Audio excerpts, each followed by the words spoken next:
Lunch, dinner చేసినా చేయకపోయినా breakfast మాత్రం మస్ట్ అండ్ షుడ్‌గా చేయాలి. ఎందుకంటే breakfast is the most important meal of the day. అది లేజీ సండే మార్నింగ్స్ అయినా సరే, లేదా క్విక్ వీక్‌డే బ్రేక్‌ఫాస్ట్ కోసమైనా సరే, idli sambar chutney is always comforting, light, wholesome and deeply satisfying. It's a kind of comfort that never goes out of style. Idli batter prepare చేసేటప్పుడు 1 cup మినపప్పుకి 2 cups రవ్వ వేసుకుంటాం కదా!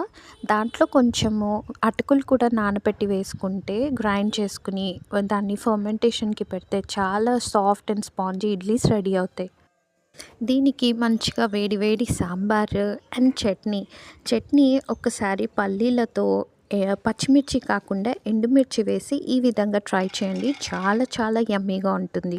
Soft idli, spicy sambar and chutney, it's a combo full of taste. డేలో ఎప్పుడైనా ఇదొక మంచి comforting food. ఇది తిన్నాక మీ పొట్ట కూడా అనాల్సిందే, అబ్బా ఎంత ప్రశాంతంగా ఉంది కడుపులో అనేసి. అండ్ ఒక సాంగ్ కూడా ఉంది కదా, without idli there's no chutney, without chutney there's no idli. ఈ సాంగ్ ఒకప్పుడు ఎంత వైబ్ కదా. And after finishing the breakfast ఒక మంచి filter coffee, wow what a start of the day. Thank you so much for watching the videos అండి. Please like, share and subscribe. మీరేం తిన్నారు బ్రేక్ఫాస్ట్లో? Please comment, please share your feedback. Thank you so much. Bye.